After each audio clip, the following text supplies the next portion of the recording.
Buenas noches, doctora Natividad Sonia Acero Revilla. Quien le habla es el alumno Rodolfo Rodríguez de la Facultad de Derecho. En esta oportunidad voy a exponer sobre el análisis del caso 2, para el cual he elegido la desigualdad y brechas en la educación en el Perú, propuesta de solución basada en la teoría de Pareto, Nozick y Rawls. Vamos a hacer una breve reseña de la organización. La educación en el Perú ha sido un tema de debate constante debido a las marcadas desigualdades que existen dentro de su sistema educativo. Históricamente, el país ha enfrentado grandes desafíos para garantizar el acceso y la calidad educativa, especialmente en las zonas rurales y en las poblaciones más vulnerables. A pesar de los esfuerzos realizados por diversas administraciones, aún persisten graves problemas como la alta tasa de deserción escolar, bajas tasas de alfabetización, una gran desigualdad en el acceso a recursos educativos entre zonas urbanas y rurales.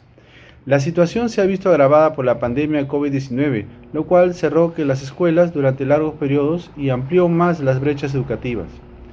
El Ministerio de Educación ha implementado diversas reformas y políticas públicas para mejorar el acceso a la calidad de la educación. Sin embargo, a pesar de los esfuerzos, el país aún presenta un alto índice de deserción escolar, especialmente en zonas rurales y entre la población indígena. Según el INEI, Instituto Nacional de Estadística e Informática, el abandono escolar en los últimos años ha sido alarmante, con más de 124.000 estudiantes abandonando el sistema educativo en 2021 debido a factores como la falta de acceso a recursos tecnológicos, entre otros.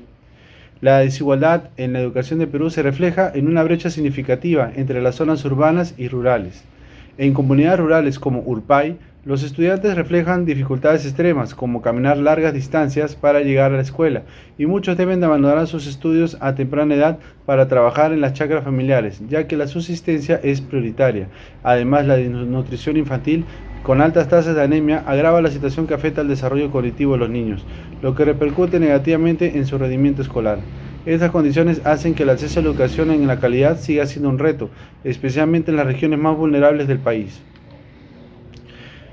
Resumen del contenido. El presente informe tiene como objetivo analizar la situación educativa del Perú a través de la perspectiva de tres importantes teorías filosóficas: la teoría de óptimo de Pareto, el liberalismo de Nozick, la estrategia máxima de Rawls. Cada una de estas teorías ofrece una visión distinta sobre cómo entender la contribución de los recursos y bienestar de la sociedad, lo que nos permitirá proponer una solución integral al caso de la desigualdad educativa en el Perú. Además, se plantearán conclusiones y recomendaciones para mejorar la calidad de vida y reducir las brechas existentes en el sistema educativo. La desigualdad. Contexto de la organización. En el Perú está influenciada por varios factores estructurales, tales como la deserción escolar, la baja tasa de alfabetización y todo lo que hemos mencionado hace un momento. El cierre de escuelas debido a la pandemia, junto con la falta de acceso a la conectividad y materiales educativos, ha generado una crisis educativa que requiere atención urgente. Según datos del Minedu, la tasa de deserción escolar en el Perú es de 6.3% y en algunas regiones rurales la tasa de deserción es aún más alta debido a factores como la necesidad de trabajar para apoyar a la familia o la falta de infraestructura educativa adecuada. Análisis de la teoría del óptimo de Pareto aplicado al caso propuesto. La teoría del óptimo de Pareto establece que una situación es óptima si no se puede mejorar el bienestar de una persona sin empeorar el bienestar de la otra.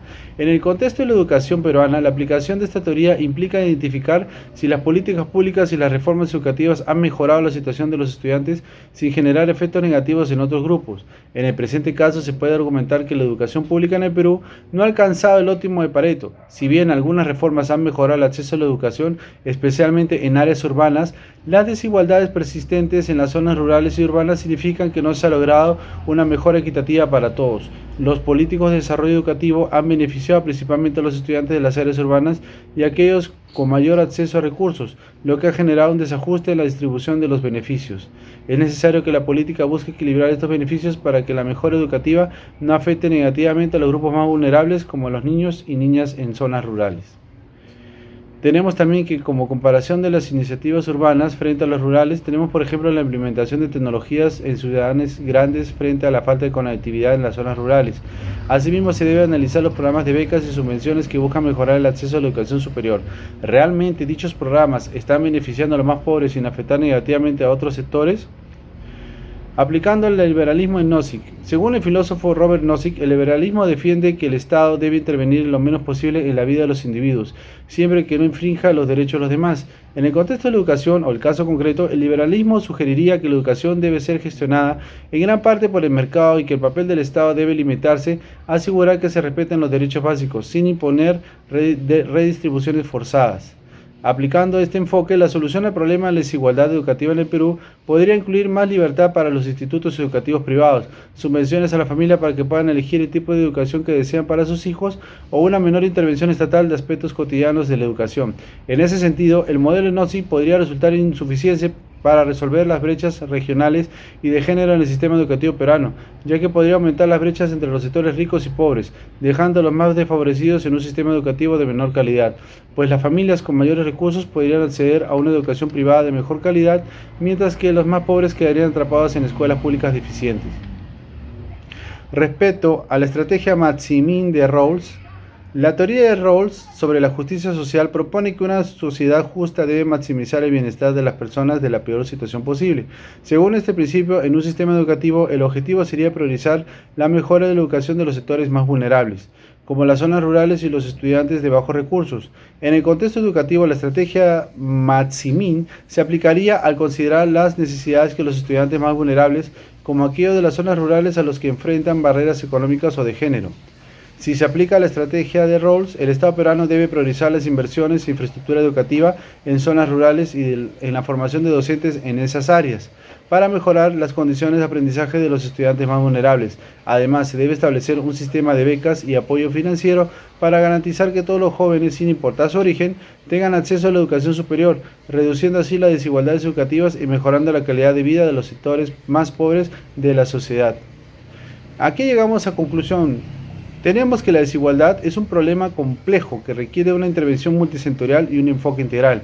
Las teorías de Pareto, Nozick y Rawls nos han permitido comprender diferentes perspectivas sobre cómo abordar el problema, mientras que la teoría de Pareto destaca la necesidad de mejorar la situación de todos los grupos sin perjudicar a otros. El liberalismo de Nozick sugiere un enfoque más orientado al mercado, que puede ser insuficiente para abordar las desigualdades profundas. La estrategia Maximin de Rawls nos ofrece una visión más equitativa, priorizando a los más desfavorecidos. Por lo tanto, la solución ideal sería una combinación de políticas públicas inclusivas que aseguren el acceso a la educación de calidad para todos, con un enfoque especial en las zonas rurales y en la eliminación de las barreras económicas y de género. La desigualdad educativa en el Perú limita el desarrollo del país, afectando la competitividad y potencial de los individuos, especialmente en sectores rurales entre las clases más bajas. El acceso a una educación de calidad es clave para reducir la pobreza y mejorar las oportunidades laborales, pero la desigualdad en el sistema educativo dificulta este objetivo. Es esencial crear un sistema educativo inclusivo que respete la diversidad cultural y lingüística, promoviendo la educación bilingüe, especialmente en comunidades indígenas. La inversión en infraestructura educativa y acceso a tecnologías es crucial para reducir las brechas y mejorar la calidad de aprendizaje, especialmente en zonas rurales. Los niños enfrentan barreras adicionales para acceder a la educación, por lo que es necesario implementar políticas que promuevan la equidad de género y fomenten su participación en áreas como ciencia y tecnología. El abandono escolar está vinculado a factores económicos como el trabajo infantil, lo que requiere programas de apoyo económico y becas para reducir la deserción. Eso quiere decir a los padres. Para enfrentar la desigualdad educativa, es necesario preparar a los estudiantes con habilidades técnicas y académicas que capaciten para el mercado laboral global. Asimismo, proponemos lo siguiente: la reducción de la desigualdad educativa. La principal prioridad debe ser mejorar las condiciones educativas de los sectores más desfavorecidos, lo cual implica destinar mayores recursos a las zonas rurales y a las comunidades con menores ingresos. También tenemos el equilibrio entre sectores urbanos y rurales. Siguiendo el óptimo de Pareto, la solución debe ser diseñada de manera que las mejoras en la educación de las zonas rurales no perjudiquen la calidad educativa de las áreas urbanas. Esto podría lograrse mediante un enfoque equilibrado que no solo invierta en infraestructura rural, sino también optimice los recursos del sistema educativo en general, sin disminuir la calidad de la educación de las ciudades. Promoción de la educación pública y privada. Fomentar la competencia y libertad educativa mediante la creación de vouchers educativos o subsidios que permitan a los padres elegir la mejor opción educativa para sus hijos. Fomentar un programa nacional de capacitación docente continua, con énfasis en zonas rurales y áreas marginalizadas, a fin de garantizar que los profesores estén altamente capacitados y puedan ofrecer una enseñanza de calidad. Reducción de barreras de acceso y costo. El Estado debe reducir el costo de la educación, especialmente en niveles superiores, para que más jóvenes de familias de bajos recursos puedan continuar sus estudios, lo cual esto implica la creación de un sistema de becas y financiamiento educativo, además de políticas para eliminar las barreras económicas que dificultan el acceso a la educación superior. Equidad de género. Para este método se debe implementar una política activa para la inclusión de niñas y mujeres de todos los niveles educativos. Esto debe ir más allá de una simple matrícula, la cual debe abarcar medidas para combatir la deserción escolar femenina y garantizar que las niñas tengan más oportunidades de acceso y éxito en el sistema educativo. Recomendaciones. Fortalecer la infraestructura educativa en zonas rurales. Implementar programas de beca y subsidios para estudiantes de familias de bajos recursos. Promover la equidad de género en la educación, asegurando que las niñas y adolescentes tengan las mismas oportunidades de acceder a la educación y financiarla. Fomentar la educación inclusiva con un enfoque intercultural. Fortalecer la formación docente, la cual es invertir en capacitación continua de los maestros. Reducción de la deserción escolar. ¿Cómo? A través de implementar programas que ayuden a reducir la tasa de abandono escolar, especialmente en la educación secundaria. A través de programas psicopedagógicos y becas para estudiantes en riesgo de deserción. Tenemos también revisar y reformar los proyectos de ley educativa para garantizar el acceso universal a la educación, incluir medidas específicas para combatir la desigualdad educativa, fomentar la educación bilingüe y culturalmente inclusiva, y eso sería todo, docente. Muchas gracias.